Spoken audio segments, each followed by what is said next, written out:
নমস্কার বন্ধুরা, education culture electrical YouTube চ্যানেলে তোমাদের প্রত্যেককে স্বাগতম।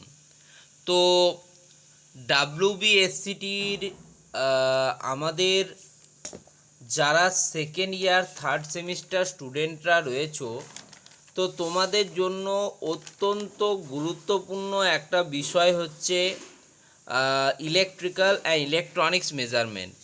তো এই সাবজেক্টটির কিন্তু আমি ক্লাস শুরু করেছি এবং অলরেডি অনেকগুলো ক্লাসও তোমাদের করিয়ে দিয়েছি।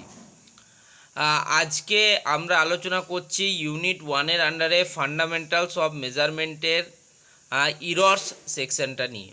আগের দিন ইরর সম্বন্ধে তোমাদের পড়িয়েছি, আজকে পড়াবো দেখো ইনক্লুডিং লিমিটিং ইরর্স। তো লিমিটিং ইরর্স সম্বন্ধে আজকে তোমাদের পড়াবো। যারা আগের ক্লাসটা করনি তারা অবশ্যই করে আসবে, নইলে কিন্তু বুঝতে পারবে না এটা, ঠিক আছে?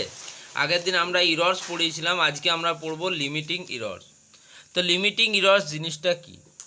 Limiting error is the maximum deviation. Limiting error হচ্ছে maximum deviation or tolerance from the specified nominal value of a component or instrument. কোনো একটা ইনস্ট্রুমেন্টের বা কোনো একটা কম্পোনেন্টের যেটা ম্যাক্সিমাম ডেভিয়েশন বা টলারেন্স আছে একটা স্পেসিফাইড নমিনাল ভ্যালুর থেকে, সেটাকে বলবো আমরা limiting error. Manufacturers typically guarantee it, meaning the true value of any measurement will not exceed this boundary. ধরো আমার কাছে কোনো একটা অ্যামমিটার রয়েছে, ঠিক আছে? অ্যামমিটার দিয়ে আমরা কি মেজার করি? ইলেকট্রিক কারেন্ট মেজার করি। তো আমার কাছে 5 অ্যাম্পিয়ারের একটা অ্যামমিটার আছে, 50 অ্যাম্পিয়ারের, সরি।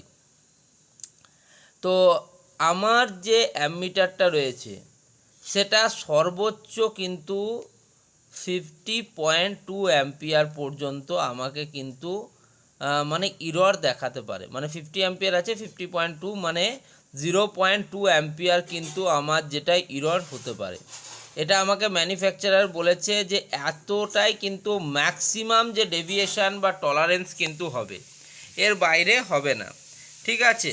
তো তার উপর ভিত্তি করে এই যে ম্যাক্সিমাম ডেভিয়েশন বা টলারেন্স হলো, এটাকেই আমরা বলে থাকি লিমিটিং ইরর। কীভাবে আমরা ক্যালকুলেট করি লিমিটিং ইররকে? দেখো, absolute limiting error lambda A, the maximum fixed magnitude of deviation calculated as lambda A equals to accuracy percentage into full scale reading. Okay, relative limiting error, absolute limiting error কাকে বলছে? The maximum fixed magnitude of deviation calculated as lambda A equals to accuracy percentage into full scale reading. এগুলো নিয়ে কিন্তু পরবর্তীকালে numerical করাবো, তাই সূত্রগুলো মনে রাখো। Relative limiting error, the fractional error relative to the actual measured value am, তাহলে epsilon equals to lambda A মানে absolute limiting error divided by actual measured value A of M.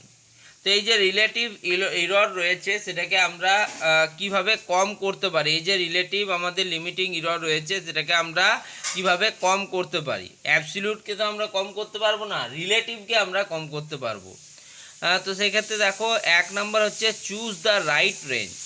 Always select an instrument whose measuring range allows your target reading to fall in the upper 1/3 to upper half of the scale.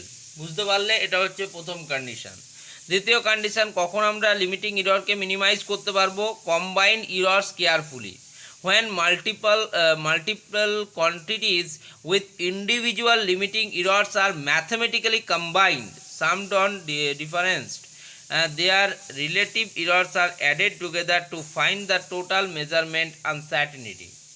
Okay, তো এই প্রসেসে আমরা কিন্তু relative limiting ইররকে কিন্তু কম করতে পারি বা minimise করতে পারি। তো যেহেতু ইরর আমি আগের দিন অনেকটাই তোমাদের পড়িয়ে দিয়েছিলাম, আজ শুধুমাত্র লিমিটিং ইররটাই বাকি ছিল তোমাদের। তো এখন যদি আমি তোমাদের সাথে কথা বলি তাহলে কিন্তু আমি এবার resolutions, accuracy, precision and instrument efficiency এই চারটে পড়াবো। মূলত দুটো ক্লাসের মধ্যে কিন্তু এই চারটে তোমাদের যে টপিক রয়েছে resolutions, accuracy, precision and instrument efficiency সেটা কিন্তু শেষ হয়ে যাবে। নেক্সট পরে আমরা 1.3-তে প্রবেশ করব, অর্থাৎ 1.1, 1.2 কিন্তু কমপ্লিট হবে পরবর্তী দুটো ক্লাসে। আজকে কত তারিখ হলো? আজকে হচ্ছে 4 তারিখ। তো 10 তারিখের মধ্যে কিন্তু তোমাদের এই যে ইউনিট 1-এর আন্ডারে ইউনিট 1.2 সাব ইউনিট যেটা রয়েছে সেটা কিন্তু কমপ্লিট হয়ে যাবে, এটুকু তোমরা আশা করতে পারো। ধন্যবাদ প্রত্যেককে।